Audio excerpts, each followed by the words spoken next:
নমস্কার। Ramakrishna TV YouTube চ্যানেলের পক্ষ থেকে সকল মা বাবা দাদু দিদা ঠাকুমা ঠাকুর দাদাদের জানাই অনেক অনেক ভালোবাসা, প্রীতি ও আন্তরিক শুভেচ্ছা। সবাই ভালো আছেন, ভালো থাকবেন। আমি আবারও চলে এসেছি শ্রী শ্রী রামকৃষ্ণ মিশনের শ্রীমদ্ ভগবদ্ গীতা সম্পর্কে আলোচনা করতে, যা সহজ সরল অনুবাদ ও ব্যাখ্যা করেছেন স্বামী লোকেশ্বরানন্দ মহারাজজি এবং সংকলন ও সম্পাদনা করেছেন স্বামী চিদরূপানন্দ মহারাজজি। আজকে আমরা আলোচনা করব শ্রীমদ্ ভগবদ্ গীতার থেকে পঞ্চম অধ্যায় সন্ন্যাস যোগ থেকে 17 নম্বর শ্লোক। তদ্বুদ্ধয়া স্তদাত্মনা স্তন্নিষ্ঠাস্তৎ পরায়ণা গচ্ছন্তো পুনরাবৃতং জ্ঞান নির্ধুত কলমশা। অর্থাৎ যাদের বুদ্ধি আত্মাতে নিবিষ্ট, ব্রহ্মে যাদের আত্মভাব, যারা ব্রহ্মে স্থিত, ব্রহ্মপরায়ণ, ব্রহ্মজ্ঞান দ্বারা যাদের সমস্ত পাপ পুণ্য ধুয়ে গেছে, তারা মোক্ষ লাভ করেন, তাদের আর পুনর্জন্ম হয় না। আমরা সবাই বলি আমি আমার ভাগ্য বিধাতা। কীরকম মানুষ হব আমি? আমি কারোর হুকুমের দাস নই, নিজে একটা ছক বেঁধে নিলাম, এই রকম মানুষ হব। এ কথা আমার আপনার সকলের বেলাতেই খাটে। যদি আমার ইচ্ছা থাকে, মনোবল থাকে, দৃঢ়তা থাকে, তাহলে আমি পারব। এখানে আদর্শ মানুষের লক্ষণ বলছেন ভগবান শ্রীকৃষ্ণ। তৎ বুদ্ধেও, যার বুদ্ধি পরম ব্রহ্মে প্রতিষ্ঠিত, বুদ্ধি ব্রহ্মে বাধা পড়ে আছে।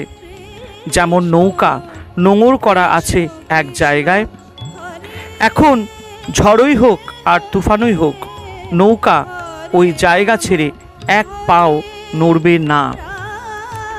তেমনি শুদ্ধ বুদ্ধি ব্রহ্মের সাথে যুক্ত হয়ে আছে, কখনোই এদিক ওদিক যাবে না। তারপর বলছেন তৎ আত্মানা, পরমব্রহ্মকে যিনি আত্মা বলে মনে করেন। আমি আবারও বলছি, তারপর বলা হয়েছে তৎ আত্মানা, অর্থাৎ পরমব্রহ্মকে যিনি আত্মা বলে মনে করেন। আমার আত্মা ব্রহ্মে লীন হয়ে আছে। বেদান্ত বলছেন তুমি ব্রহ্ম। এই কথাটা তুমি মনে রেখো। এই চেতনা যেন তোমার মধ্যে সব সময় থাকে।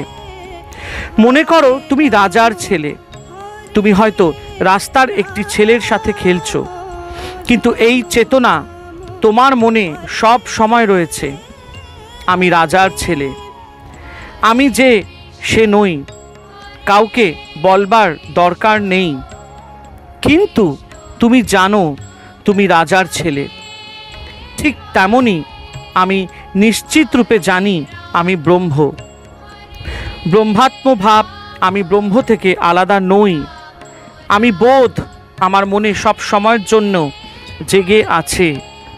তৎনিষ্ঠা, নিষ্ঠা অর্থাৎ লেগে থাকা, ব্রহ্মের সাথে যুক্ত, লিপ্ত, তার মধ্যে আমি ডুবে আছি। আমার মন সবসময় ব্রহ্মের সাথে এক হয়ে রয়েছে, ব্রহ্মকেই আঁকড়ে আছি আমি।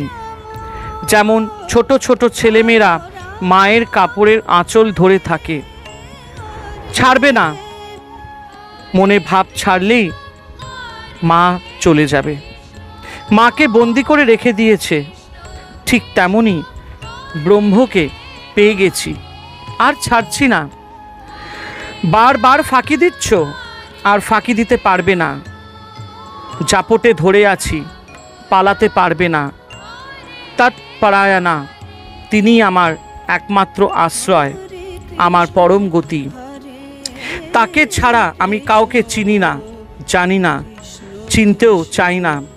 তিনি ছাড়া আমার জীবন অন্ধকার।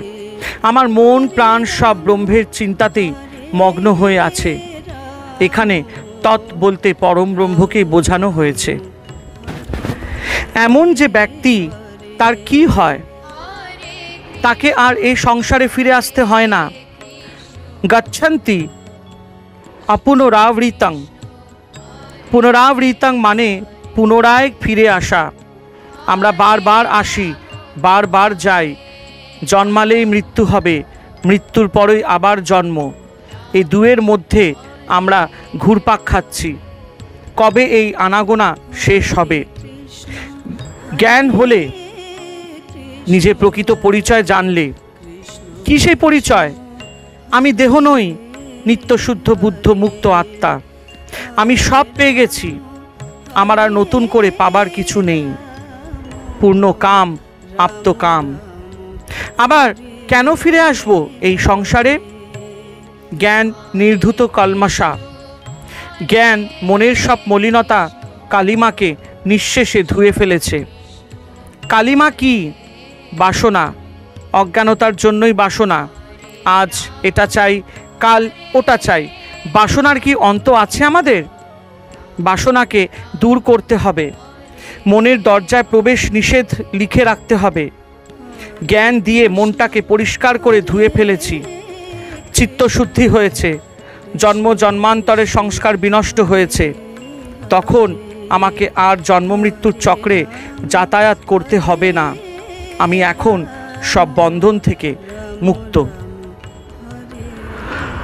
হরে কৃষ্ণ কৃষ্ণ কৃষ্ণ হরে হরে, হরে রাম রাম রাম হরে হরে।